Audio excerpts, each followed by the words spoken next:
Hello fellow learners, and welcome back to Learnism, where we cover topics on mythology, philosophy, history, and more. Today's video will be on 3 African ideas about the afterlife, focusing on the Igbo, Zulu, and Ashanti tribes. 3 culturally rich and interesting ethnic groups with amazing histories. I hope you enjoy the video, and let's get into it.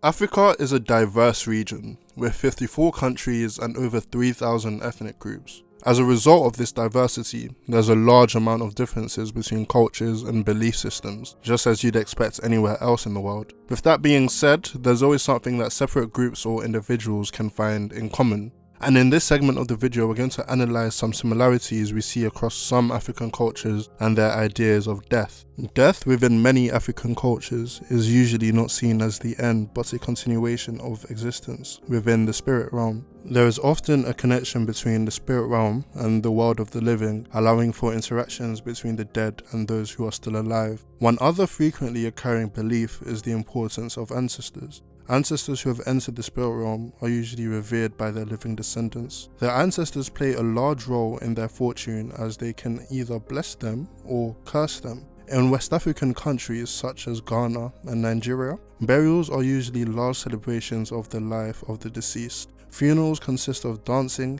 eating, and dressing in bright and extravagant colours. Finally, the idea of good versus bad deaths is prevalent within African cultures, where a person needs to have lived a long and fulfilled life with children and potentially grandchildren in order to be considered to have a good death.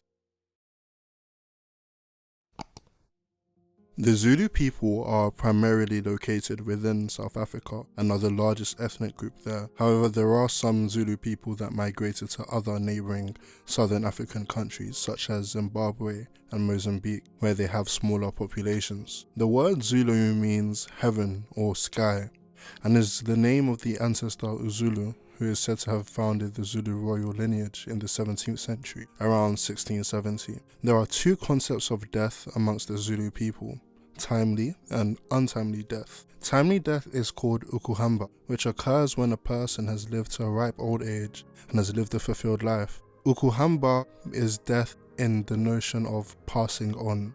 An untimely death is ukufa, which is more like being broken off from life, so an abrupt ending. Upon dying, Zulu people bury their dead with their belongings. This is to aid them with their journey to the spirit realm. Those that are not properly buried according to tradition risk becoming wandering spirits. Those buried properly live in the spirit world as ancestors. They are worshipped by Zulu people, who may pray or give them offerings. The Igbo people's idea of death is strongly related to what they believe gives life meaning. Within Igbo culture, love for their community plays a huge role in life's meaning.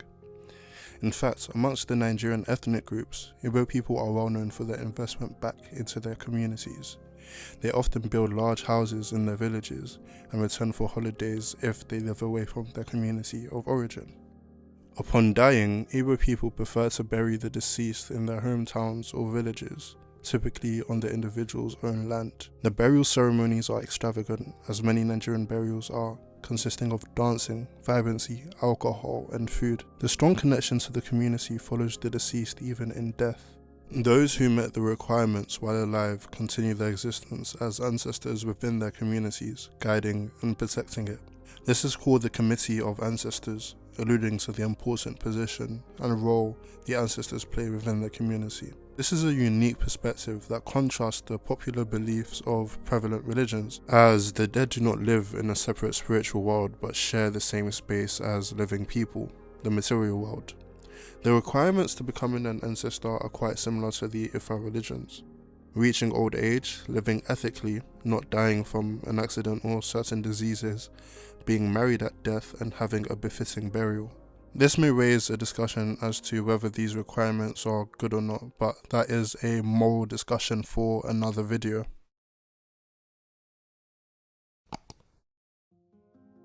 The Ashanti are a large ethnic group that primarily reside in Ghana within the area of Kumasi.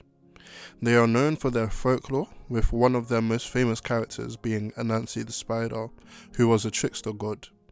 Ashanti funerals, like many other African ethnic groups, are vibrant with loud drums, music and dancing. The Ashanti people believe in predeterminism, in which their destinies and lives are decided by birth by their supreme god Nyame. Similar to the Igbo and Zulu tribes, ancestors have a revered position amongst the Ashanti.